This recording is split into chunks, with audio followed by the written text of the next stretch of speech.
Baik, terima kasih Tante Sil. Sudah mereview kembali pelajaran kemarin sehubungan dengan pembenaran oleh iman.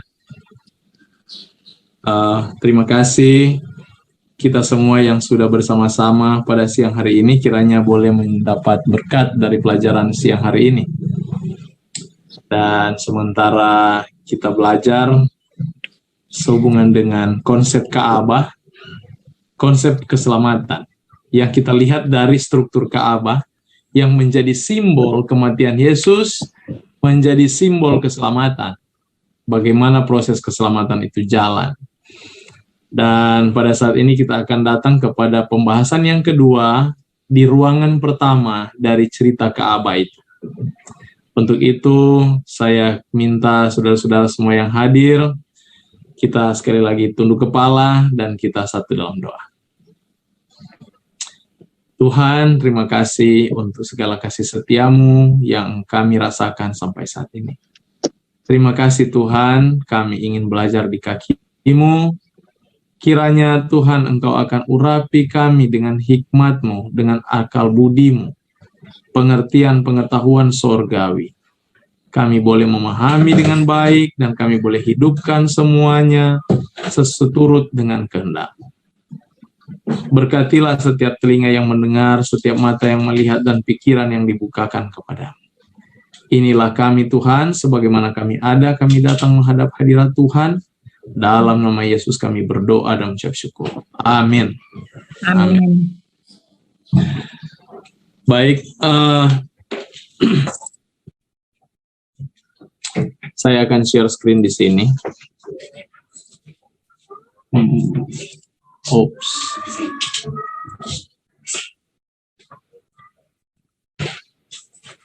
Jadi sebenarnya untuk pembahasan sore hari ini, kita akan datang kepada apa yang disebut dengan bilik Maha Kudus.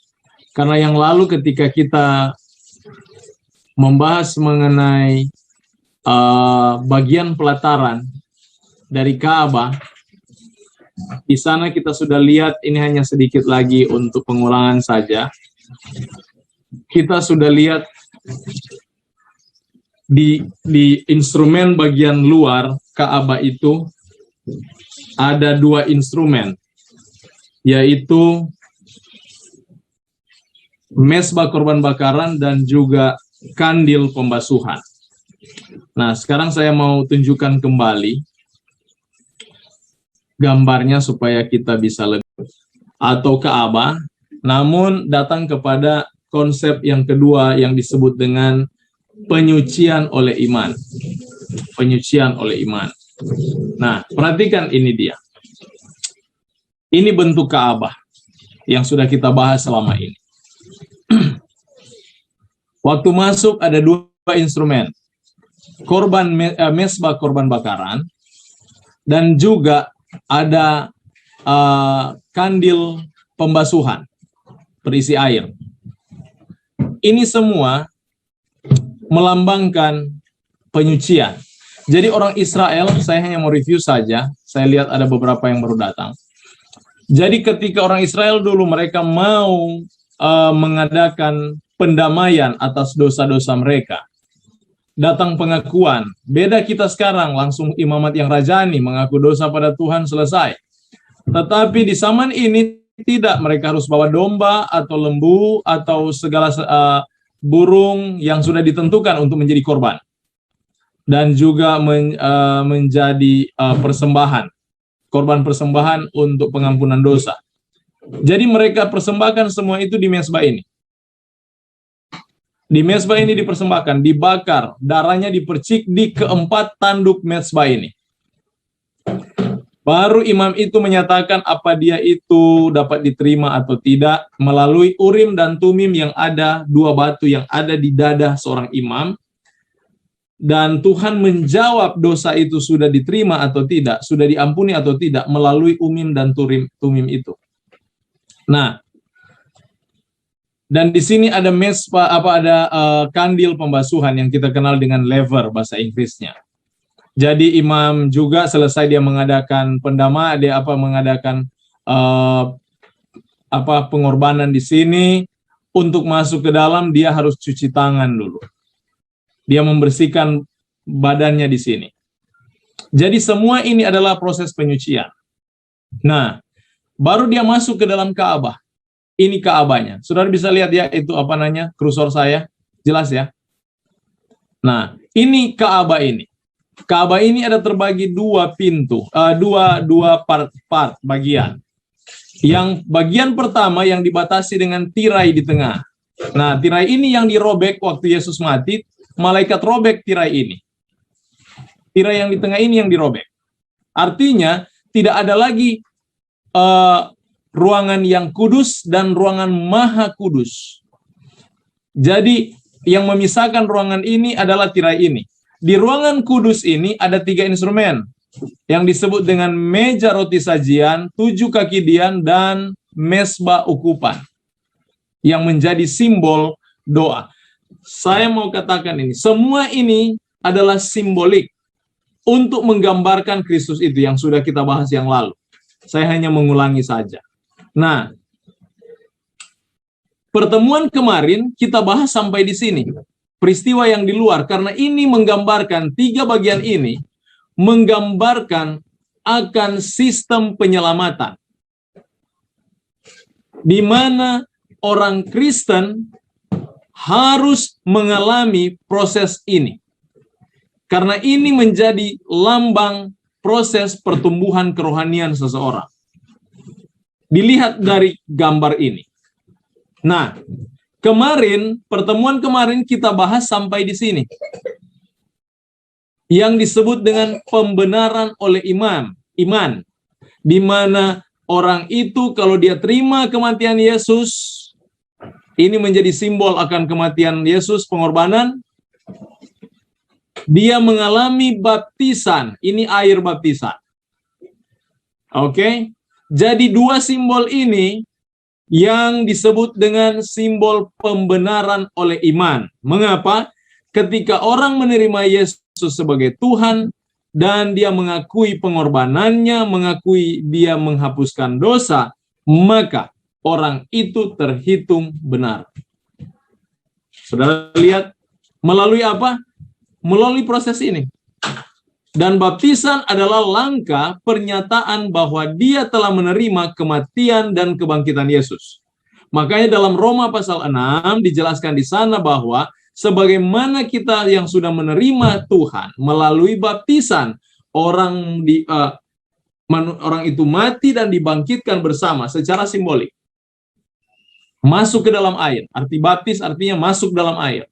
Mereka masuk ke dalam air menjadi simbol di mana dosa-dosa mereka dikuburkan, menjadi simbol di mana dia menerima kematian Kristus. Dia masuk ke dalam air. Demikian dia keluar dari dalam air untuk menyatakan dia menjadi manusia baru. Dia telah dibangkitkan secara simbolik bersama-sama dengan Yesus. Dalam hal rohani, dia menjadi manusia baru. Jadi orang yang mati dengan Tuhan, dia menerima baptisan, melambangkan mati dan dibangkitkan lagi, keluar dari dalam air. Ini yang kita kenal dengan pembenaran oleh iman. Jadi, kalau kita menerima Yesus, kita tidak menerima dia cuma sampai di pelataran. Cukup baptis, terima Yesus, sudah selesai. Tidak, saudara. Ada proses yang kedua yang Tuhan akan antar. Yang kita sebut proses yang ada di bilik kudus. Ini yang disebut dengan proses penyucian. Sebagaimana di sana di bilik maha kudus ada 3 instrumen. Meja roti sajian, roti melambangkan firman. Ada mesbah ukupan yang melambangkan doa. Dan 7 kaki dian yang melambangkan hak milik Allah di mana kita adalah terang dunia. Jadi harus menginjil. Arti penginjilan memantulkan citra Yesus di dalam kehidupan kita. Itu menginjil. Menginjil bukan menyatakan, oh gereja saya benar, ajaran-ajaran di gereja saya benar, dia mengajarkan A, dia mengajarkan B, itu bukan menginjil namanya. Saudara, itu sementara sama dengan orang yang menjadi seorang, yang tim sukses.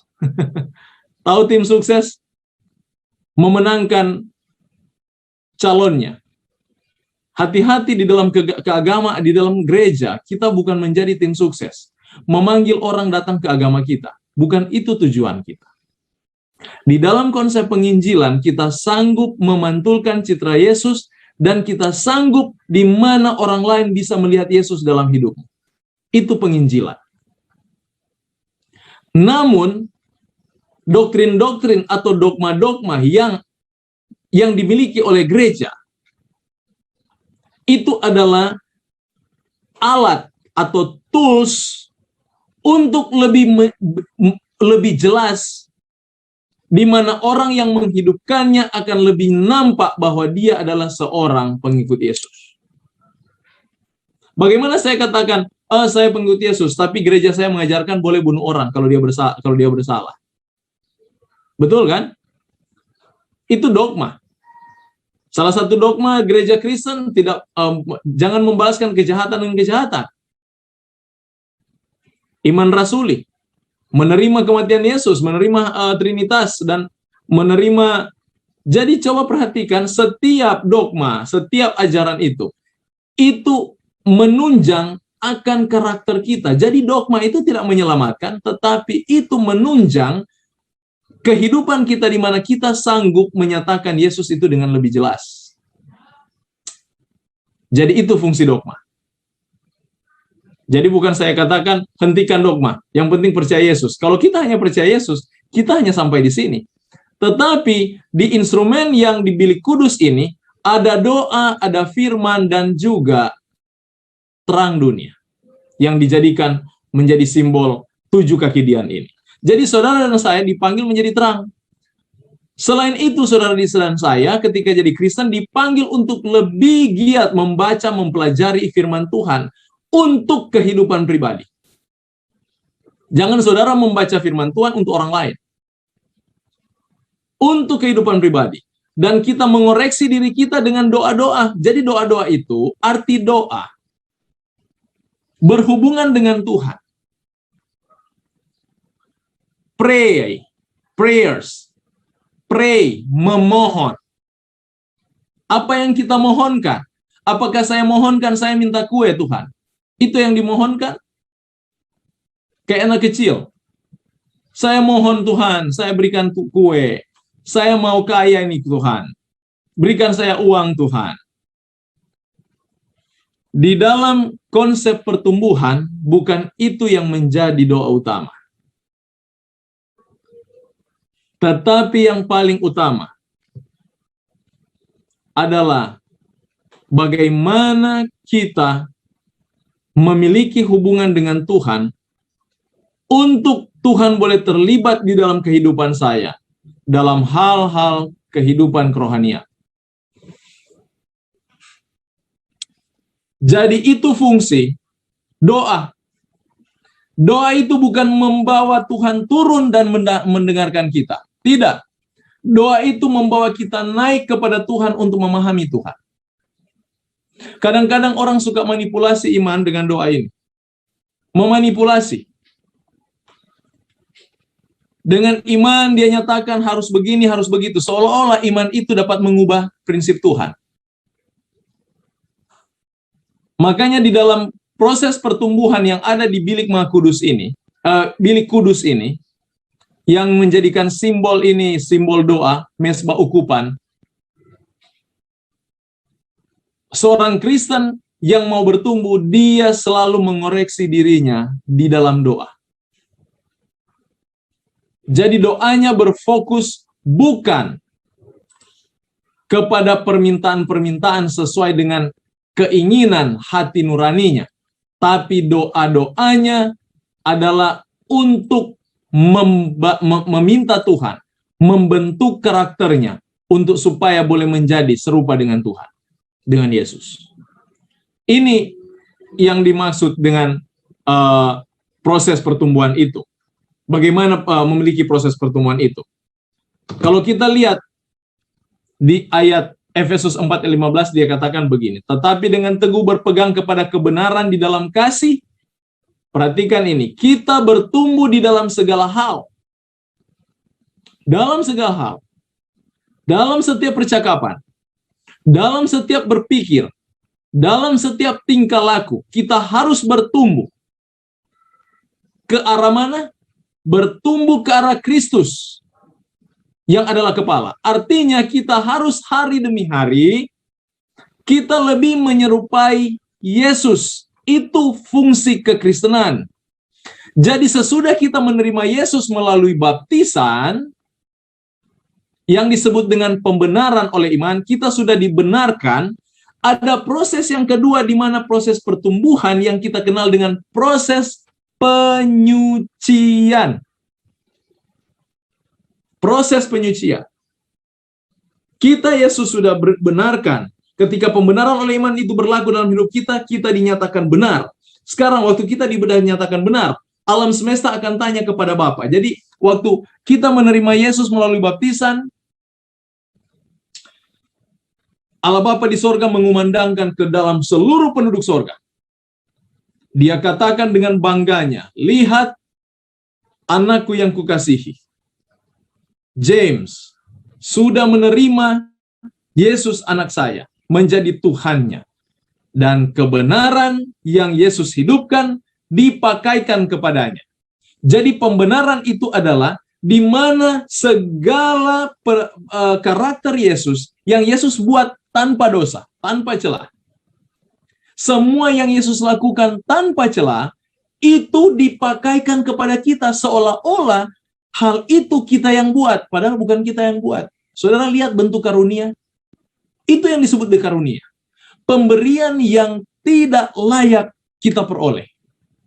Saya tidak dapat melakukan kebenaran sepenuhnya, tetapi ketika saya menerima Yesus, kita dihitung tidak berdosa dan kita dihitung benar sebagaimana Yesus yang benar itu.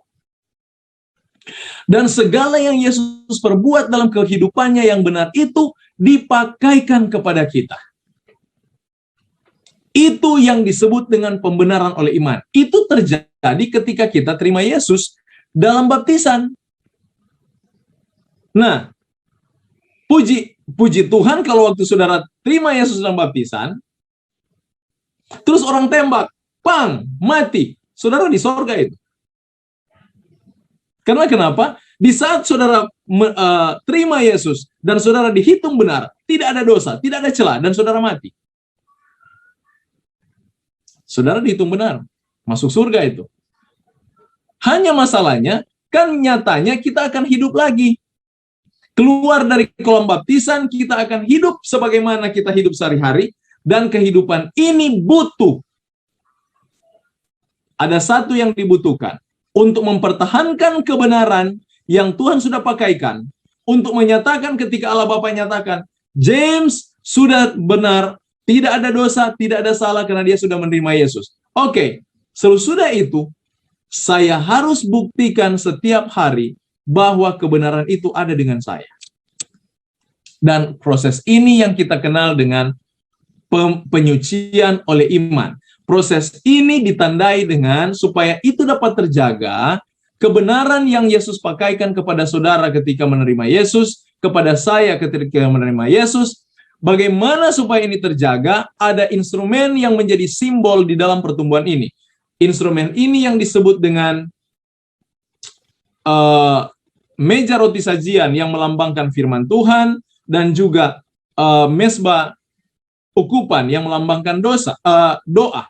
Jadi dengan kita lebih dekat dengan Tuhan, belajar firman Tuhan, dan penuhi diri dengan doa, kita sementara proses itu. Dan kehidupan kita sehari-hari membawa terang yang apa yang kita peroleh dari firman.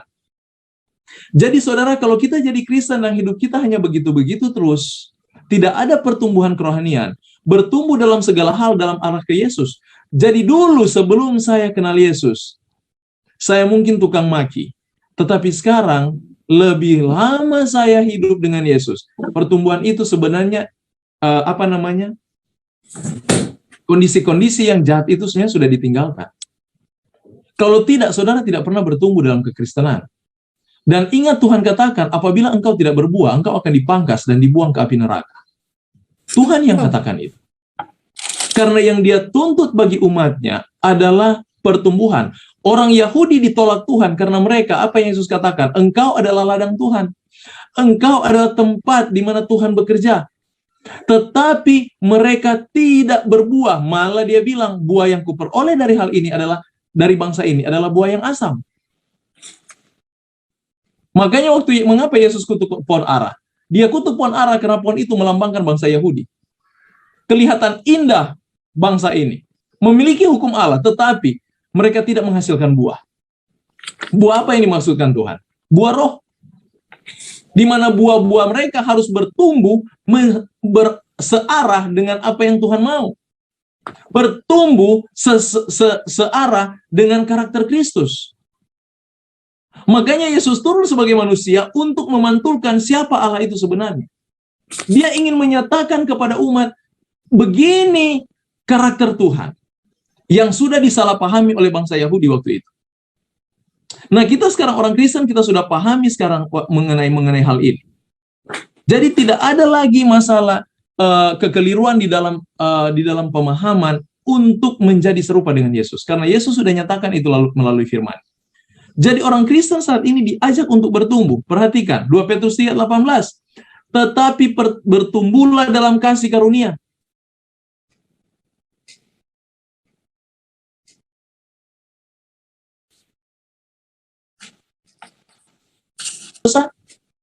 Banyak orang salah memahami di dalam hal kasih karunia. Mereka pikir kasih karunia membuat mereka bebas berbuat kesalahan, bebas berbuat dosa. Kasih karunia tidak demikian. Kasih karunia adalah pemberian cuma-cuma dari Tuhan, dan engkau harus menghargai kasih karunia itu dengan cara menghidupkan apa yang Tuhan minta daripada. Itu kasih karunia. Jangan kita buat kasih karunia itu menjadi murahan, yang kita kenal dengan cheap grace. Kasih karunia yang murah. Kita perlu pertumbuhan sejati. Orang Kristen. Makanya lihat Petrus katakan, bertumbuh dalam kasih karunia, dalam pengenalan akan Tuhan. Kalau kita mengenal Tuhan hanya sampai di, yang penting berbuat baik kepada orang lain. Saudara tidak mengenal Tuhan itu. Karena ada orang lebih baik mengenal Tuhan. Orang ateis, lebih dari itu yang mereka kenal. Bukan Tuhan yang mereka kenal, tapi perilaku. Jadi dengan kata lain, kalau kita mengaku kita memiliki kasih karunia dalam Kristus, kita harus bertumbuh di dalam kasih karunia itu. Bertumbuh dalam ketaatan terhadap hukum-hukum Allah. Dan pengenalan akan Tuhan. Kenal Tuhan itu, bagaimana sifatnya? Kalau kita hanya mengenal Tuhan sifatnya pengasih, dan kita tidak pernah kenal bahwa dia itu adil, sia-sia. Kita harus mengenal dia, makanya Yeremia pasal 9 dia katakan, coba buka bersama saya. Mungkin ada Ibu Lita di sini, boleh tolong baca? Karena Ibu Lita yang buka kamera, saya minta. Atau siapa saja. Di dalam kitab Yeremia pasal 9 ayat 24. Coba tolong baca ayat ini.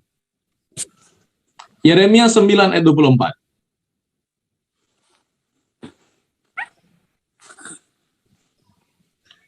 Saya minta bantuan dari Ibu Lita ya, boleh ya? Pendeta, saya nggak bisa lihat. Hurufnya terlalu kecil. Oke. Mungkin saya minta siapa di sini bisa ya? 9 ayat berapa? Bisa pendeta. Ayat 24. Oke. Tante Juanita. Yeremia 9 ayat 24. Iya. Susah banget. Hurufnya kecil. Bukan, ini udah. Oke. Tetapi siapa yang mau bermegah? Baiklah bermegah karena yang berikut. Bahwa ia memahami dan mengenal aku, bahwa akulah Tuhan yang menunjukkan kasih setia, keadilan, dan kebenaran di bumi. Sungguh, semuanya itu kusukai. Demikianlah firman Tuhan. Amin. Terima kasih, Tante Jonita. Saudara lihat semua ini. Tuhan tidak, banyak orang memperkarakan mengenai bagaimana menyembah Allah dengan benar, bagaimana kita menyanyi dengan benar, bagaimana memanggil nama Tuhan dengan benar, bagaimana semua yang mereka fokuskan perilaku mereka. Iya kan? Dan itu menjadi permasalahan. Sebenarnya itu bukan masalah. Itu bukan satu masalah. Yang masalah kalau kita tidak pernah mengenal Tuhan. Permasalahan utama kalau kita tidak mengenal siapa Dia. Makanya Dia katakan dalam Yeremia ini, yang paling disukai Tuhan apabila engkau memahami dan mengenal Aku. Seringkali mungkin kita dengar ada istilah yang mereka sering gunakan bahasa seperti ini. Kalau saudara mengenal Tuhan, kalau tanya, apa saudara kenal Tuhan? Semua bilang, kenal. Coba tanya Tuhan, apa Tuhan kenal saudara? Pasti Tuhan bilang, saya tidak mengenal kamu, berdasarkan Matius 7:21. Iya kan? Tetapi di dalam konsep pertumbuhan, berbeda konsepnya. Allah itu sangat mengenal kita. Dia menghitung rambut di ujung kepala kita. Dia tahu jumlah rambut kita. Hati kita sebelum kita lahir, Dia sudah tahu dengan jelas. Itu Allah. Jadi kalau bilang Allah tidak mengenal saya, Dia sudah kenal saya sejak dari kandungan. Kalau Dia tidak kenal saya, Dia bukan Allah. Tapi jadi masalah apakah saya mengenal Dia. Makanya Tuhan ungkapkan ayat ini kepada bangsa Israel melalui Yeremia. Karena mereka memiliki hukum Tuhan, mereka memiliki peraturan-peraturan, ketetapan-ketetapan. Tetapi mereka lakukan itu sebagai legalitas untuk hidup mereka saja. Mereka tidak melihat di balik hukum itu ada nama Tuhan, di mana karakter Allah tersirat di sana. Dan akhirnya mereka tidak pernah mengenal Tuhan. Begitu Yesus datang sebagai Tuhan, mereka salibkan.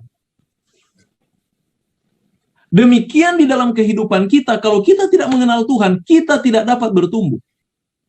Pertumbuhan itu datang dari pengenalan akan Tuhan. Saudara akan menjadi serupa dengan Yesus kalau saudara tidak pernah kenal Yesus. Saya minta maaf untuk menyatakan ini. Saya sangat sayang melihat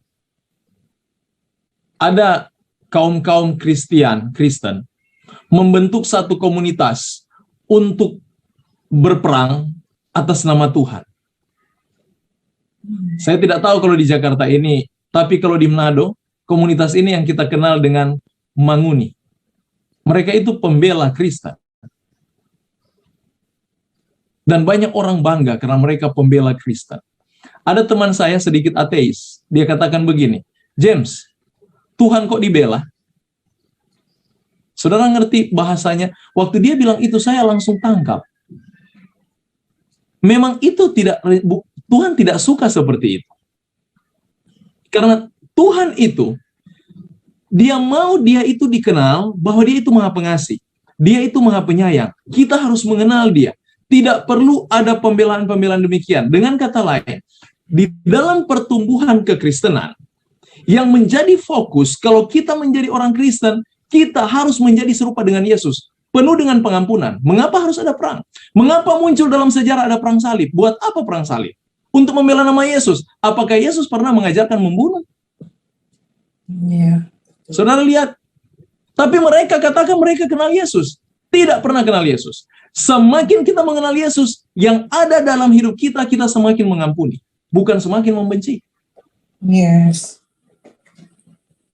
Kalau kita mengenal Yesus, kita akan bertumbuh serupa dengan Dia, yang ada makin lemah lembut, bukan semakin kasar. Yeah. Kalau kita mengenal Yesus, kita akan memiliki roh pengorbanan, bukan roh persungutan. Merasa kurang terus setiap hari. Amin. Itu pengenalan dalam Yesus. Kita mulai mengenal karakternya dan kita bertumbuh perlahan-lahan di dalam kehidupannya. Dan ini yang Tuhan mau, seorang Kristen di dalam hal ini yang diperlukan. Jadi di dalam penurutan kita, kalau untuk aturan-aturan dogma-dogma, itu hanya sebagai satu penunjang saja. Bayangkan kalau dogma-dogma bangsa Israel yang kita sebut dengan Taurat, atau hukum atau aturan, itu sebenarnya Tuhan berikan. Tapi coba kita kembali dalam kitab Yeskel. Buat apa Tuhan buat hukum itu? Saya ingin kembali kita bacakan ayat ini. Yang lalu-lalu kita sudah pernah bacakan. Di dalam Yeskel pasal 20. Yeskel pasal 20, ayatnya yang ke-13.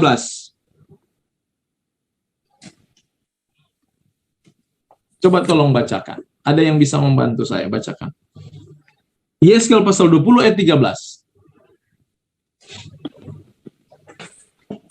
Yeskel pasal 20 ayat 13. Tetapi kaum Israel memberontak terhadap aku di padang gurun.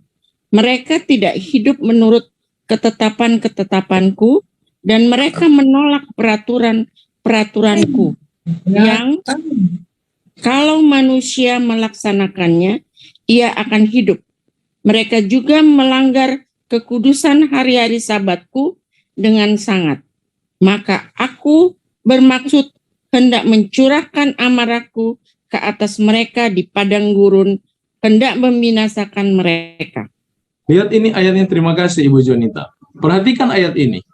Peraturan-peraturan, ketetapan-ketetapan yang Tuhan berikan kepada bangsa ini, dan juga Tuhan berikan kepada kita hari ini, bukan supaya kita diselamatkan, tetapi supaya kita memperoleh hidup, dia bilang. Jadi itu benar. Apakah kita tidak membunuh, itu keuntungan bagi Tuhan atau keuntungan bagi kita? Kalau kita tidak berzina, tidak mencuri, apakah itu keuntungan bagi Tuhan atau keuntungan bagi kita? Kembali lagi saya bertanya seperti ini. Tapi ayat ini jelas, lakukan semua itu untuk hidupmu. Tetapi masalah keselamatan adalah masalah ilahi. Itu adalah masalah ilahi. Nah, di sini konsep keselamatan itu, pertumbuhan itu dinyatakan melalui kehidupan kita setiap hari yang selaras dengan hukum-hukumnya. Jadi, kita menuruti hukum saat ini bukan lagi, saya ulangi yang kemarin, mengikuti hukum saat ini bukan lagi untuk masuk surga, tetapi sebagai satu pernyataan bahwa saya sudah hidup oleh iman. Amin. Jadi kita menghidupkan kebenaran itu karena kita sudah menyatakan Yesus dalam hidup kita. Saya punya Yesus. Berbeda dengan kalau orang ateis, mereka lakukan kebenaran. Ini orang yang tidak percaya Tuhan. Mereka lakukan kebenaran dengan sungguh, dengan setia. Mereka tidak mencuri. Mereka membantu orang miskin. Dan memang tidak heran, di negara-negara ateis mereka sangat ketat dalam hal itu. Apalagi kalau kedapatan mencuri. Lihat di Cina, langsung digantung orang. Mereka lakukan itu berdasarkan hati nurani mereka yang benar. Tapi mereka melakukan itu bukan berdasarkan Yesus. Bisa lihat di sini. Makanya mereka hidup oleh kebenaran-kebenaran itu, tetapi untuk keselamatan tidak ada keselamatan di dalam kehidupan mereka. Berbeda dengan karena mereka lakukan kebenaran itu karena untuk hidup mereka. Kalau tidak diatur dengan aturan-aturan ini, mereka akan kacau. Bisa lihat di sini. Jadi kalau mereka menolong orang, memberikan bantuan, mereka berdasarkan bahwa ini hanya mereka melakukan satu hal yang wajib, yang bajik, ya, karena mereka sedikit manusiawi, itu mereka lakukan itu hanya sekedar itu. Malah lebih dari itu mereka berpikir kalau orang ini sudah baik, dia bisa balaskan sesuatu kepada saya. Tapi berbeda dengan orang Kristen, kita lakukan itu karena kita berdasarkan cinta kepada Tuhan. Saya mencintai orang lain karena Tuhan sudah mendahului cinta saya. Jadi Yesus yang sudah mencintai ini, yang menjadi pikiran utama, yang menjadi perasaan utama di dalam kehidupan kekristenan. Makanya Filipi katakan, hendaklah kita sehati dan seperasaan seperti Yesus. Itu yang dikatakan kitab Filipi. Jadi dengan kata lain, pertumbuhan ini, untuk memperoleh pertumbuhan, kita perlu akan pengenalan siapa Tuhan itu. Bagaimana karakternya. Bagaimana juru selamat itu. Dalam buku yang kitab yang sama, dalam 1 Petrus 2:2, jadilah sama seperti bayi yang baru lahir, yang selalu ingin akan air susu. Jangan pernah puas dengan kebenaran yang saudara sudah punya saat ini. Kalau saudara sudah puas dan saudara berhenti sampai situ, ya sudah. Tidak boleh lagi yang lain ganggu. Gereja saya sudah benar. Ajaran saya sudah benar. Yang lain tidak boleh ganggu. Oke? Titik. Kita harus buka pikiran. Makanya dia bilang, harus sama seperti seorang bayi yang selalu ingin susu. Yang murni, yang rohani. Supaya olehnya kamu bertumbuh. Artinya kita melihat apa yang benar, apa yang baik. Pikirkan semua itu dan kejarlah kekudusan. Karena tanpa kekudusan tidak ada orang bisa lihat Allah. Segala sesuatu yang mengandung kekudusan, yang selaras dengan firman Tuhan, ambil. Hidupkan. Saudara bisa lihat di sini. Ini orang yang bertumbuh. Orang yang bertumbuh, dia tidak akan stuck dengan, oh saya sudah cukup. Kalau mungkin kalau saya minta maaf, saya mau gunakan dulu gereja Advent. Latar belakang gereja saya. Oh, gereja Advent, sudah. Yang penting saya sudah mengerti mengenai yang haram halal, sudah selesai. Oh, mengenai kekudusan Sabat, oh sudah selesai. Tidak. Tidak sampai di situ. Karena Yesus sendiri katakan dalam kitab Yohanes. Coba buka dengan saya kitab Yohanes. Yohanes pasal 16. Yohanes pasal 16 ayat 13. Boleh tolong bacakan ayat ini? Ada yang bisa membantu? Yohanes pasal 16 ayatnya yang ke-13.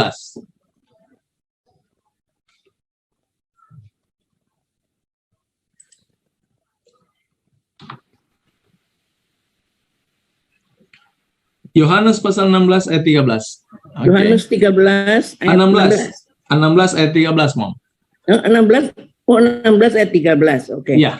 Tapi apabila ia datang, yaitu roh kebenaran, ia akan memimpin kamu ke dalam seluruh kebenaran, sebab ia tidak akan berkata-kata dari dirinya sendiri, tetapi segala sesuatu yang didengarnya itulah yang akan dikatakannya, dan ia akan memberikan kepadamu hal-hal yang akan datang. Amin. Terima kasih, Mom Eli. Perhatikan ini. Roh Kudus akan memimpin kamu ke seluruh kebenaran. Saya mau tanya, berapa banyak seluruh itu? Roh Kudus akan memimpin kamu ke seluruh kebenaran. Saya mau tanya, berapa banyak seluruh itu?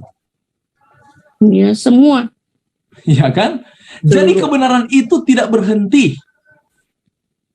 Kita harus gali dan gali dan gali. Semakin lama kita gali, semakin kita akan sempurna melihat pengetahuan mengenai Yesus itu, semakin sempurna Yesus akan tuntun kita menyerupai hidupnya. Semakin kita akan mencintai dia. Makanya kenapa orang ketika dia berhenti belajar, dia rasa sudah, oke, saya sudah doktor teologi ya, oke, selesai. Dan saya lah paling benar. Tidak ada lagi bisa komen, karena saya sudah buat disertasi. Saudara, Lucifer melakukan hal yang sama, dia jatuh. Ketika dia berhenti belajar kasih Allah di sorga, dia katakan, berabad-abad saya belajar di sorga.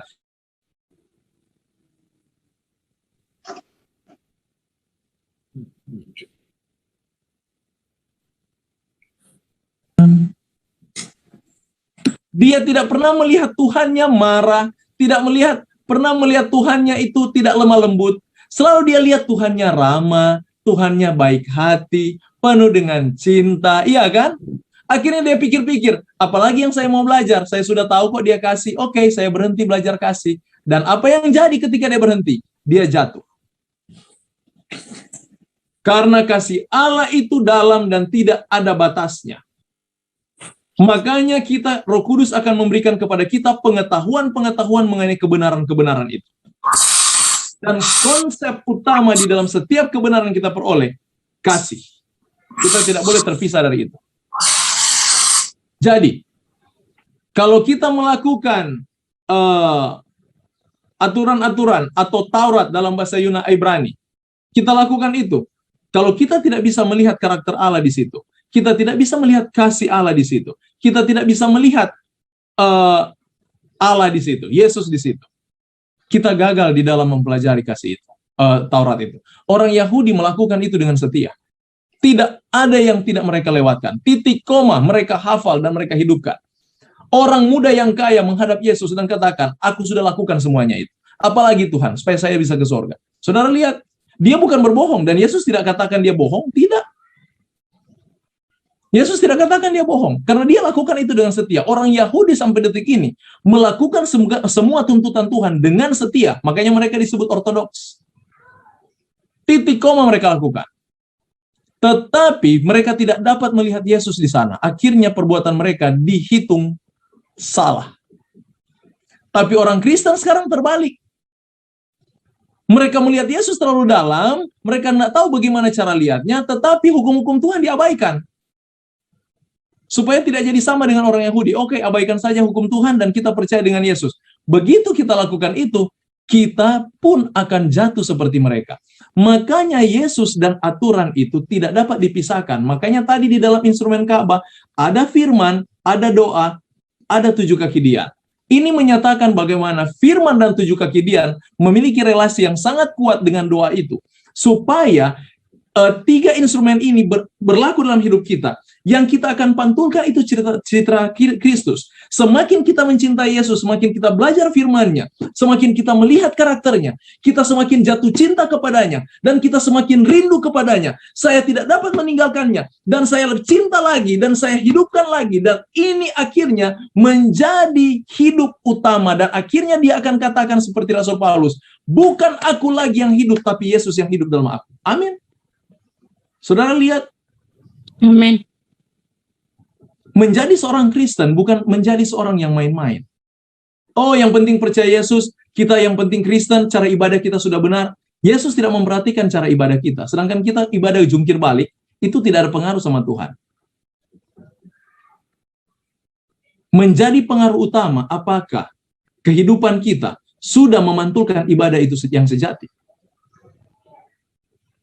Itu yang menjadi fokus utama dalam pertumbuhan oleh iman. Dan pertumbuhan ini, banyak kebenaran yang belum kita ketahui, kita perlu belajar dan belajar. Makanya jangan heran kalau gereja itu ada yang kita sebut dengan gereja yang dikenal dengan progress revelation, atau pewahyuan yang bertumbuh, yang berkesinambungan. Mereka setiap belajar sesuatu hal yang benar, haleluya, kita lakukan ini. Dan ditulis menjadi satu dogma. Hey, seperti orang Kristen mula-mula, waktu mereka keluar dari sejarah, saya kembali dulu di dalam sejarah, dari tahun 538 sampai 1798, ini yang kita kenal dalam sejarah dengan nama Dark of Ages, atau zaman kegelapan, di mana orang-orang Kristen dikuasai oleh gereja Am pada masa itu. Dan tidak boleh ada orang yang belajar Alkitab selain imam.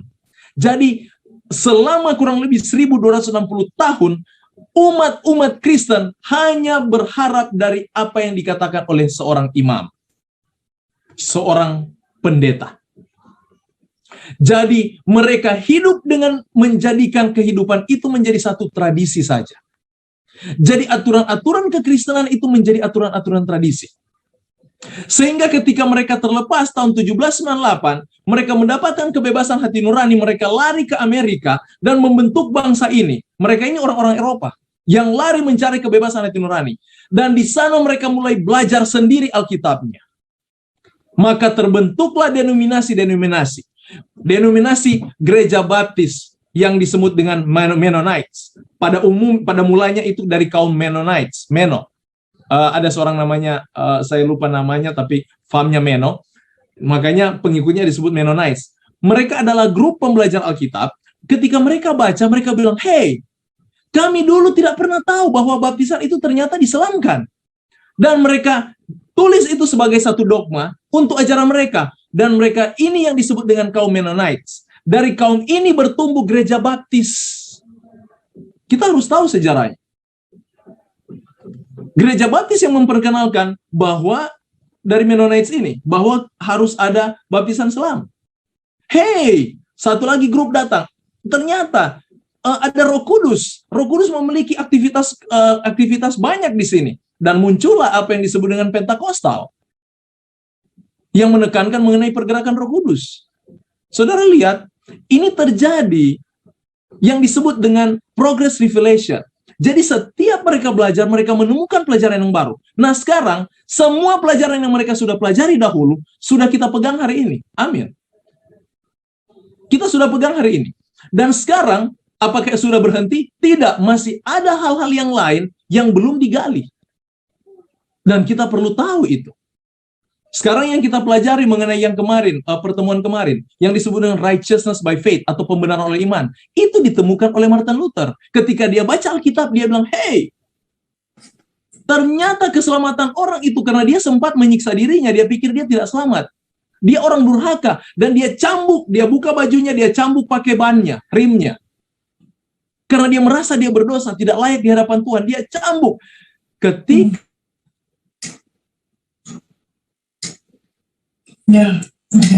Roma, bahwa pembenaran itu hanya datang oleh iman. Jadi tidak ada usaha. Dan di sini dia katakan, ternyata apa yang dilakukan gereja selama ini salah. Yes. Jadi saudara lihat, mulai perlahan-lahan kebenaran ini dibukakan. Dan itu tidak berhenti sampai Martin Luther. Akhirnya berkembang terus sampai di masa pembebasan hati nurani Amerika terbentuk. Dan dari sana seluruh denominasi Kristen terbentuk dengan cara mereka masing-masing, dogma-dogma yang mereka temukan dari firman Tuhan. Dan kita saat ini mempelajari dogma-dogma yang sudah ada. Tetapi apakah dogma itu sudah berhenti sampai situ? Tidak, masih banyak. Karena Yohanes tadi katakan, Roh Kudus akan menuntun kamu ke seluruh kebenaran. Artinya, kebenaran itu tidak akan pernah berhenti. Ada hal-hal yang perlu kita buat. Karena dia katakan juga di dalam kitab Ibrani pasal 12, kejar kekudusan itu. Karena tanpa kekudusan, tidak ada orang yang bisa melihat Tuhan. Tidak ada orang yang bisa melihat Allah. Kejar kekudusan. Kejar kekudusan. Jadi, harus sama seperti seorang bayi, kata Petrus, yang rindu susu, melambangkan kerohanian. Jangan pernah puas saudara sudah menjadi rohani saat ini. Jangan pernah puas saudara itu sudah ikut Bible study. Jangan pernah puas saudara sudah berada di gereja yang saudara mungkin pikir gereja yang benar. Jangan pernah puas dengan itu. Gali dan gali kebenaran itu. Alkitab saat ini sudah di tangan saudara. Itu bukan menjadi tugas. Alkitab bukan diberikan kepada kaum teologi. Saya seorang teologi. Saya belajar teologi. Tapi kalau Alkitab ini hanya diberikan untuk teologi, hanya teologi yang selamat. Terus bagaimana dengan awam? Amin.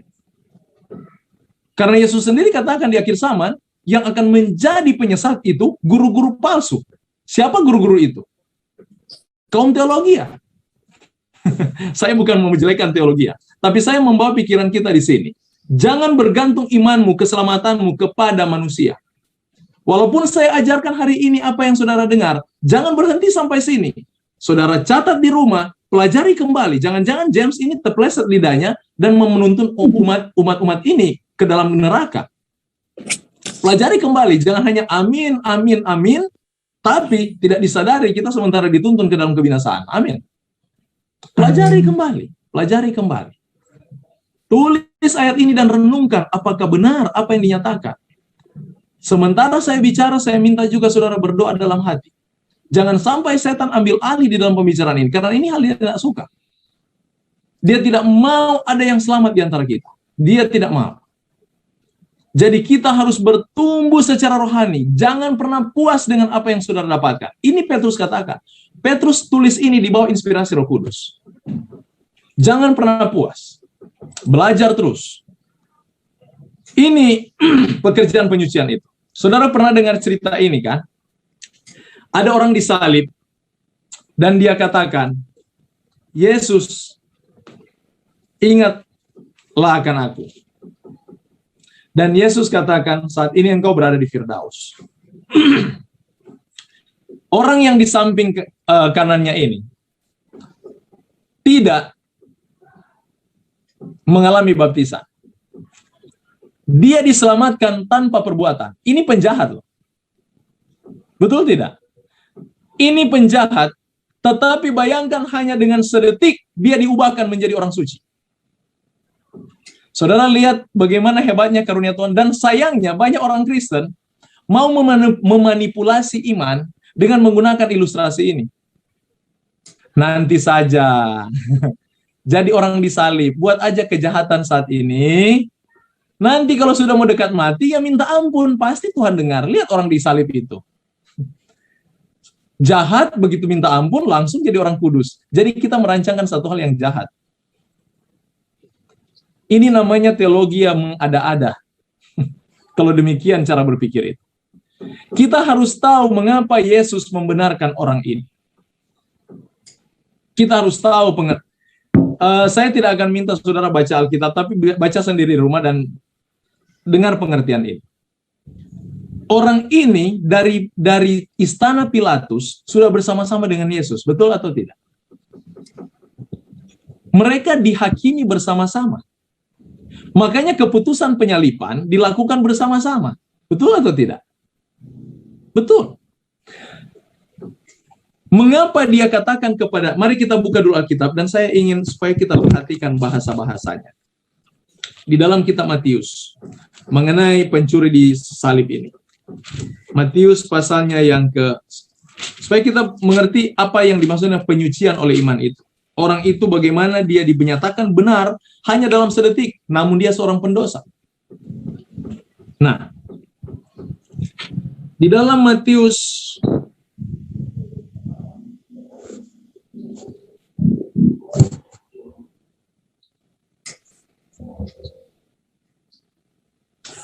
pasal 27, kita mulai dari ayat 38. Matius pasal 27 ayat 38. Saya bacakan ini. Bersama dengan dia disalibkan dua orang penyamun. Seorang di sebelah kanan dan seorang di sebelah kirinya. Orang-orang yang lewat di sana menghujat dia dan sambil menggelengkan kepala. Mereka berkata, "Hai engkau yang mau merubuhkan bait suci dan mau membangunnya kembali dalam 3 hari, selamatkanlah dirimu jika engkau anak Allah, turunlah dari salib itu." Ini orang-orang bilang yang dibawa salib. Demikian juga imam-imam mengolok-olok dia. Orang lain ini ya selamatkan, tapi dirinya tidak dapat diselamatkan. Mereka mengolok dia. Ia menaruh harapannya pada Allah, baiklah Allah menyelamatkan dia. Bahkan penyamun-penyamun disalibkan bersama-sama. Dia mencelanya demikian juga. Ini pernyataan Matius. Penyamun-penyamun yang disalibkan bersama dengan dia mencelanya demikian juga. Tapi sebenarnya bukan penyamun-penyamun. Ada dua penyamun. Kita buka dalam Markus pasal 15. Markus 15.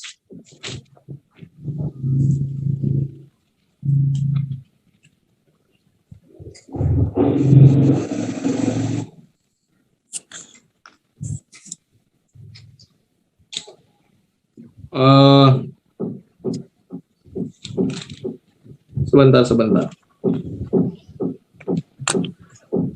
Yohanes 19 ayat 2. Mengenai percakapan dengan orang-orang ini.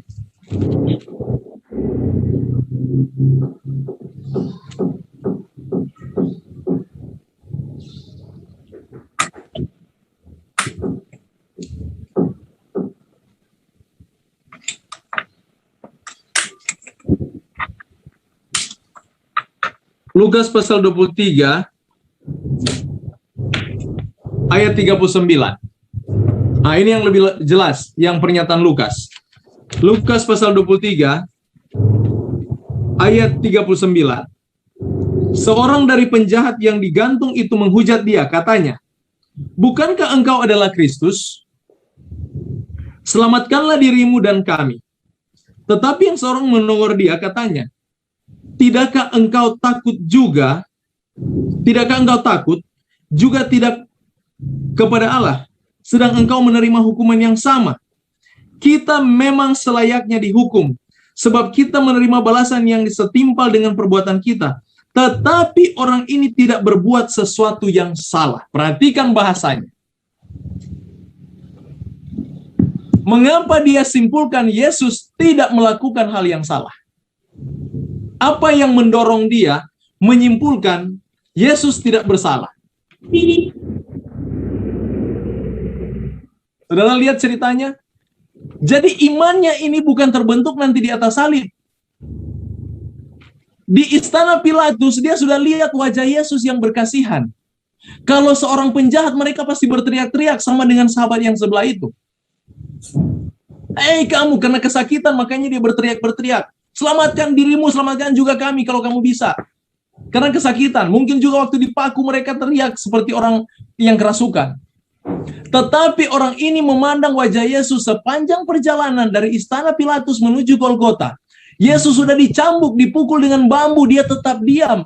Kepalanya dimahkotai duri. Dia sama seperti anak domba yang digambarkan di dalam kitab Yesaya pasal 53.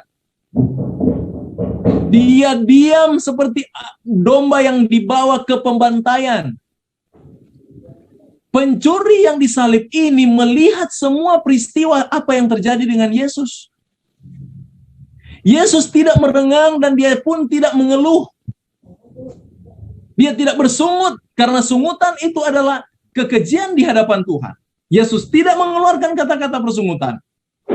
Malah pencuri ini mendengar ketika Yesus katakan kepada perempuan-perempuan itu, menangislah untuk dirimu, jangan tangisi aku.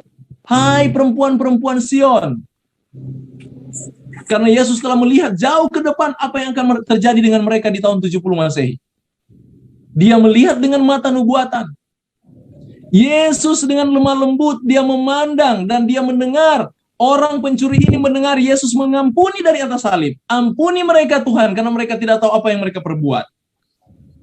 Makanya pencuri ini langsung beriman kepadanya. Dia melihat perbuatan Yesus. Dia menerima Yesus berdasarkan apa yang dia rasakan, apa yang didorong oleh Roh Kudus dalam jiwanya, sehingga dia mengambil kesimpulan, Tuhan, ingatlah akan aku. Ini yang disebut dengan iman. Jadi orang ini, dia diselamatkan bukan berdasarkan perbuatannya, tetapi dia diselamatkan berdasarkan pengakuannya, imannya ini. Saudara lihat, jadi bukan dia berdosa sama sekali, dia berdosa langsung, tidak sama sekali. Memang dia berdosa, tetapi pengakuannya ini yang membuat langsung Tuhan respons, kamu berada dengan saya di Firdaus. Karena apa? Dia sudah, iman ini sudah bertumbuh dari bukti-bukti. Dia sudah lihat sepanjang perjalanan Yesus tidak bersalah. Makanya pengakuannya ini menyatakan Yesus tidak ada salah. Jadi saudara dan saya, kalau jadi Kristen, makanya tadi Efesus katakan bertumbuh ke arah dia. Kita harus melihat bukti-bukti Yesus. Kita sanggup melihat bukti. Dan saudara yang sudah mengenal Yesus harus sanggup membuktikan Yesus kepada orang lain. Amin. Saudara lihat ini proses penyucian itu. Proses di mana Yesus harus dihidupkan. Jadi bukan hanya sekedar saya sudah Kristen, KTP saya sudah Kristen, saya setiap minggu saya masuk gereja, saya beribadah, saya tidak sampai situ. Kita perlu ada hubungan erat dengan Tuhan, mengenal karakternya dan menghidupkannya. Pengenalan akan Tuhan yang sangat Tuhan sukai, itu dikatakan dalam kitab Yeremia, pasal 9 ayat 24 tadi. Dan pencuri yang disalib itu hanya dalam sekejap mata. In the blink of the eyes, langsung dari orang jahat menjadi orang suci. Mengapa? Karena pengakuan yang dilakukan itu datang dari kesadaran pribadinya, melihat bukti-bukti bahwa Yesus itu adalah anak Allah. Makanya dia katakan, kamu harus layak terima hukuman ini, tapi orang ini tidak layak. Dia tidak bersalah. Demikian orang yang hidup dalam kebenaran. Mereka tidak takut dengan penghukuman. Banyak orang mulai bertobat, dia katakan dia mengaku dosa karena Ketika dia tahu dia sudah bersalah dan dia jadi takut dengan kesalahan, dia takut untuk kena hukuman. Pertobatan demikian tidak sempurna di hadapan Tuhan. Karena kasih itu tidak ada ketakutan. Pencuri ini tidak takut dengan penghukuman. Makanya dia katakan, kita layak terima penghukuman karena kita sudah bersalah. Lihat itu, dia tidak takut mati. Makanya ketika dia tahu pun dia akan mati, dia buat kepastian, Tuhan, ingat aku. Dia akui Yesus. Saudara, di dalam peristiwa salib ini menjadi titik mengenai pertumbuhan. Jadi orang di salib ini mengalami dua proses sekaligus. Pembenaran oleh iman dan penyucian oleh iman. Dia mengalami dua proses. Makanya tadi saya katakan, kalau saudara dibaptis, begitu dibaptis dan orang tembak mati, saudara masuk surga. Jadi sama dengan pencuri salib ini. Jadi penyucian itu, proses penyucian dia hanya berlaku selama dia tergantung di salib. Seandainya dia bisa turun, pasti dia baptis, dia pergi baptis itu. Sudah pasti itu. Kalau sampai dia turun, pasti dia hidupkan apa yang Yesus pernah hidupkan. Buktinya itu centurion, itu pengawal yang dibawa Yesus ketika dia mengakui benar-benar orang ini anak Allah. Apa yang dilakukan di dalam catatan sejarah centurion itu? Dia menjadi seorang Kristen sejati. Malah mereka dianiaya dan dibunuh karena menjadi pengikut Kristus yang sejati. Ini cerita centurion ini. Saudara lihat, jadi penyucian itu terjadi sesudah ada pengakuan. Maka proses ini jalan kepada pribadi itu. Makanya adalah pembohong itu Yohanes katakan. Engkau katakan bahwa engkau percaya Yesus tetapi engkau membenci saudaramu. Engkau adalah seorang pembohong. Karena hidup dalam Tuhan tidak akan berdosa. Coba buka dalam kitab 1 Yohanes pasal 3 ayat 6. Buka dengan saya Yohanes 1 ayat 3 dan pasal 3 6. Tolong bacakan, mungkin ada yang bisa baca?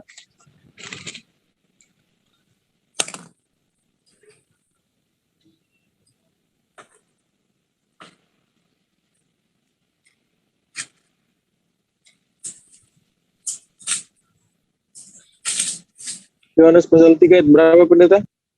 Ayat 6, ayat 6. Yohanes 3 ayat 1 6. Yohanes 3, 1 Yohanes 3. 1 Yohanes 3 ayat 6. Ayat 6, 9 dan 10 ya. 6, 9, 10. Karena itu setiap orang yang tetap berada dalam Dia tidak berbuat dosa lagi. Ya. Setiap orang yang tetap berbuat dosa tidak melihat dan tidak mengenal Dia. Ayat 9. Setiap orang yang lahir dari Allah tidak berbuat dosa lagi, sebab benih ilahi tetap ada di dalam Dia dan ia tidak dapat berbuat dosa karena ia lahir dari Allah. Ayat 10. Inilah tandanya anak-anak Allah dan anak-anak iblis. Setiap orang yang tidak berbuat kebenaran tidak berasal dari Allah. Demikian juga barang siapa yang tidak mengasihi saudaranya. Jadi orang yang tidak mengasihi saudaranya dan dia mengakui dia pengikut Yesus, dia seorang pembohong. Dan orang yang hidup dalam Yesus, dia katakan mereka tidak akan berbuat dosa lagi. Mengapa mereka tidak berbuat dosa lagi? Karena mereka menikmati kehidupan itu dengan Tuhan. Yes. Saya rasa di antara saudara yang hadir pada sore hari ini merasakan hal yang sama. Yes. Saudara bayangkan seharian saudara itu berbicara mengenai firman Tuhan.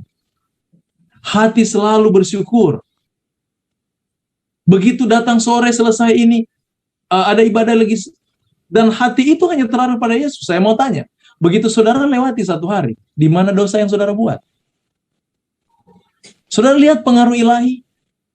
Tapi itu bukan usaha kita lagi. Makanya itu yang Paulus katakan, bukan aku lagi yang hidup, tapi Yesus yang hidup dalam aku. Mengapa? Karena pikirannya itu hanya Yesus dan Yesus. Yes. Pikirannya itu hanya kebenaran-kebenaran Kristus. Makanya di dalam Mazmur pasal 1 dia katakan, renungkanlah firman itu, renungkanlah Taurat itu siang dan malam. Yes. Amin. Di sini proses pertumbuhan orang Kristen itu terjadi. Jadi, Proses penyucian itu, kalau kita selalu berada dalam kondisi ini, kapan saja Tuhan datang, kapan saja kita mengalami kematian, kapan saja kita berhenti dari kehidupan,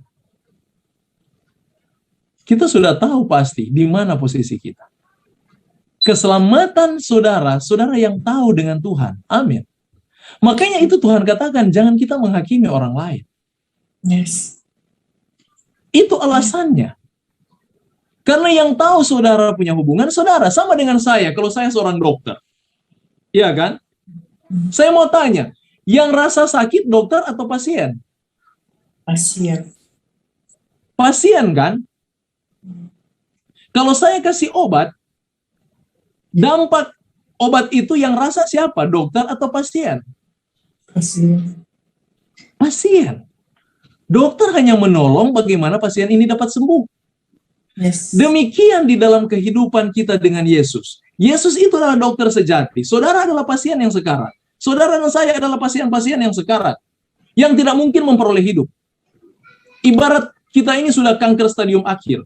Tidak mungkin lagi bisa hidup secara rohani. Dan ketika Tuhan memberikan pengharapan, dia buat obat dengan segala hikmatnya. Saya mau tanya ini. Siapa yang rasa semua pengobatan rohani Tuhan dalam hidup kita? Saudara atau orang lain? Kita sendiri yang rasa. Makanya hubungan kita dengan Tuhan itu yang harus kita eratkan. Supaya kita rasa, kita tahu di mana kondisi kita. Makanya perhatikan Musa. Mengapa dia berani katakan, Tuhan hapus nama saya dari kitab kehidupan? Mengapa dia berani katakan itu? Karena dia tahu, dia itu memang mau hidup. Dia itu pasti akan diselamatkan. Namanya ada di kitab kehidupan. Bukan di kitab kematian. Bagaimana dia tahu? Hubungannya. Dia tahu keeratan dia dengan Tuhannya. Ayub. Lihat dia klaim sama Tuhan. Saya tidak pernah salah Tuhan. Apa yang saya tidak mengerti. Kenapa saya dihukum seperti ini? Mengapa saya dapat ini? Karena dia tahu hubungannya dengan Tuhan. Sampai akhirnya Tuhan jelaskan sama Ayub. Dia katakan Ayub. Dia tunjukkan apa yang, dan baru Ayub mengerti. Dia mengerti itu juru selamat. Ternyata dia itu menjadi simbol kehidupan Yesus yang tidak berdosa namun kena hukuman. Itu Ayub. Dan Ayub mengerti. Tetapi hubungannya dengan Tuhan dari awal dia paham sekali. Jadi hubungan kita dengan Tuhan, kita perlu pahami itu. Kita harus tahu. Tetapi seperti 1 Yohanes katakan juga, jangan kita menjadi sombong dan katakan kita sudah tidak punya dosa. Tidak. Ketika kita nyatakan kita tidak punya dosa, secara tidak langsung kita sementara katakan kita tidak membutuhkan juru selamat. Oh iya. Berapa ya? 60. Belum dibayar. Jadi kalau kita menyatakan kita sudah tidak punya dosa, secara tidak langsung kita sementara menyatakan kita tidak butuh juru selamat. Makanya Tuhan hitung itu sebagai kesalahan. Makanya kalau kita hidup dalam pertumbuhan dengan Tuhan, pengenalan akan Dia, kita bertumbuh, apa yang Tuhan pakaikan kepada kita, kita jaga itu. Kebenaran-kebenaran yang Dia percayakan dalam hidup kita jaga itu, cara menjaganya kita hidupkan itu setiap hari. Kepada seluruh orang percaya, ini karakter Tuhan itu dipakaikan. Perhatikan Roma 3:21-22. Tapi sekarang tanpa hukum Taurat kebenaran Allah telah dinyatakan, seperti yang disaksikan dalam kitab Taurat dan kitab para nabi, yaitu kebenaran Allah karena iman dalam Yesus Kristus bagi semua orang percaya. Itu dipakaikan kepada kita. Sebab tidak ada perbedaan. Jadi semua yang menerima Yesus dihitung benar.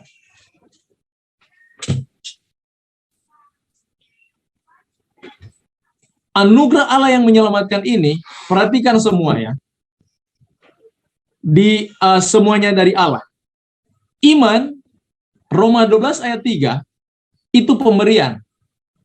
Coba baca Roma 12 ayat 3. Ada yang bisa baca tolong? Roma pasal 12 ayat 3.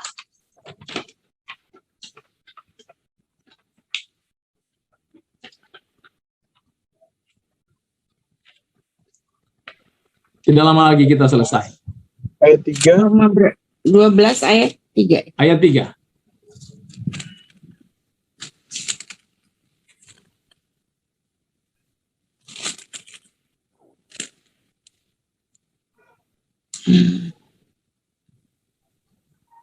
Berdasarkan kasih karunia yang dianugerahkan kepadaku, aku berkata kepada setiap orang di antara kamu, janganlah kamu memikirkan hal-hal yang lebih tinggi daripada yang patut kamu pikirkan. Tetapi hendaklah kamu berpikir begitu rupa sehingga kamu menguasai diri menurut ukuran iman yang dikaruniakan Allah kepada kamu masing-masing. Terima kasih, Tante Juanita. Perhatikan, iman yang dikaruniakan. Saya mau tanya, iman itu kita bentuk atau Tuhan yang kasih? Iman itu pemberian. Makanya ada orang katakan, oh saya kuat iman. Terlalu sombong demikian ya. Iman itu pemberian. Sedemikian dengan pertobatan. Ini ayat-ayatnya. Saudara boleh catat sendiri di rumah. Kisah 5 ayat 31. Kisah 5 ayat 31 ini baca bahasa Inggrisnya, bukan bahasa Indonesia. Karena saya lihat terjemahan bahasa Indonesia belum terlalu tepat. Tetapi dalam bahasa Inggris dia katakan di sana, memberikan pertobatan. Jadi Yeremia 24 ayat 7 juga. Dia nyatakan di sana bahwa pertobatan itu adalah pemberian. Untuk menjadi kasih, 1 Yohanes 4:19, Yeremia 30 ayat 21. Untuk mengasihi, itu juga pemberian. Saudara menjadi seorang yang baik, tahu mengasihi. Saudara memiliki orang yang beriman. Saudara bisa bertobat. Itu semua pemberian ilahi, tidak ada datang dari kita. Saudara lihat itu arti kasih karunia. Karena ini menjadi alat untuk pertumbuhan kita. Makanya orang kalau dia mengaku dalam Yesus namun tidak bertumbuh, dia tidak pernah mendapatkan karunia seperti ini. Bisa-bisa dia seorang pembohong. Karena orang yang dekat dengan Tuhan, dia akan bertumbuh secara otomatis. Dan dia akan menghasilkan buah dari keyakinannya itu. Buah dari imannya itu. Dia akan peroleh. Dan tugas kita orang Kristen hanyalah percaya. Percaya apa? Janji-janji ini. Jadi percaya itu, iman itu. Jangan kita dimanipulasi dengan iman. Ada orang memanipulasi iman, itu yang saya katakan tadi. Menyembuhkan dalam nama Yesus dengan iman. Seolah-olah kita dapat membangkitkan orang mati, menyembuhkan. Iman bukan demikian. Iman bukan memaksakan kehendak Allah untuk mengikuti kehendakmu. Saudara Pendeta James dengan iman kok, pakai itu iman supaya dapat auto, supaya dapat rumah, supaya dapat tanah, supaya dapat jabatan, supaya dapat semua. Saudara, tidak ada hubungan iman dengan semuanya itu. Dalam akar kata iman dalam bahasa Yunani itu yang disebut dengan pistis, yang artinya hubungan. Jadi iman itu tergantung hubunganmu dengan Tuhan, bagaimana erat hubunganmu dengan Tuhan. Tidak ada hubungan dengan pemberian, karena pemberian itu Tuhan katakan, Tuhan yang tahu. Oh, dengan iman supaya membangkitkan orang mati, supaya disembuhkan. Tidak ada hubungan kesembuhan dengan iman. Perhatikan bahasa Yesus ketika dia menyatakan iman kepada perempuan yang sakit pendarahan kurang lebih 50 tahun. Dia memegang jubah Yesus, karena di dalam hatinya dia katakan, kalau saya saja memegang jubahnya, saya pasti disembuhkan. Waktu dia pegang jubah itu, seperti ada energi keluar dari Yesus, dan Yesus katakan, siapa yang memegang jubah saya? Dan ketika perempuan itu datang dengan ketakutan, Yesus menjawab, hai wanita, imanmu telah menyelamatkan. Saya mau tanya, dalam hal apa dia bicara iman, penyembuhan itu dengan iman? Saudara perhatikan ceritanya. Perempuan itu memiliki keyakinan dalam hati, hanya dengan memegang jubah Yesus dia dapat sembuh. Yang dia lakukan adalah membentuk hubungan yang kudus. Ini yang dia lakukan, membentuk hubungan yang kudus. Ketika dia dapat hubungan itu yang Yesus respons. Dalam bahasa Yunani dia gunakan kata pistis. Jadi kalau saya terjemahkan dengan bebas, dia katakan, apa yang kamu lakukan, hubunganmu yang engkau tarik kepadaku, ini yang menyelamatkan. Makanya di dalam kitab Yohanes, Yesus katakan, tidak ada orang yang datang kepadaku akan kembali dengan sia-sia. Semua yang datang kepadaku akan kutarik. Tidak akan kubiarkan. Jadi, Dia bisa bikin non. Jadi dengan kata lain, untuk menerima semua proses pertumbuhan ini, kita harus memiliki hubungan yang sejati dengan Yesus. Nanti besok-besok kalau dia Kita hanya percaya dan berserah. sudah tahu. Tuhan akan berikan. Tuhan akan perhitungkan benar. Tuhan akan membuat kita jadi benar. Makanya kasih karunia itu seperti saya sering katakan, tidak hanya terbatas kepada pengampunan, tapi iman itu lebih kepada perubahan hidup. Karunia itu bukan karunia bukan hanya bagi pengampunan saja, tetapi perubahan yang Tuhan akan buat. Dia akan karuniakan pertobatan. Saudara akan mampu untuk bertobat. Tidak ada dosa yang tidak dapat ditinggalkan. Tidak ada yang mustahil bagi Tuhan. Asalkan hati ini percaya atas janji-janjinya. Janji yang mana? Janji bahwa Yesus mampu membebaskan saya dari dosa. Amin. Karena kami yakin bahwa manusia dibenarkan karena iman, bukan karena ia melakukan hukum Taurat. Jadi bukan dengan perbuatan-perbuatan kita dibenarkan. Tetapi oleh karena hubungan kita dengan Yesus, kita itu dibenarkan. Makanya ayat yang lain dia katakan, jika demikian, adakah kami membatalkan hukum Taurat karena iman? Perhatikan Paulus katakan, sama sekali tidak. Sebaliknya kami meneguhkannya. Karena kenapa? Bagaimana saya katakan saya beriman, tetapi perbuatan saya tidak selaras dengan yang saya percayai. Oh, saya beriman kepada Yesus yang maha baik, tapi saya seorang pencuri, seorang pemfitnah. Sinkron itu. Oh, Yesus saya yang saya sembah, dia adalah maha pengampun, tetapi saya pembenci. Sinkron itu. Makanya Paulus katakan, itu tidak dapat dipisahkan. Iman dan aturan harus bersatu. Amin. Karena kita dikuduskan, memang kita dibenarkan oleh iman. Tetapi kita tidak boleh tinggalkan perbuatan. Karena perbuatan bukan perbuatan itu membawa kita kepada surga. Tidak. Karena perbuatan itu memantulkan citra Yesus. Hukum-hukum Allah itu adalah karakter Allah yang harus kita hidupkan.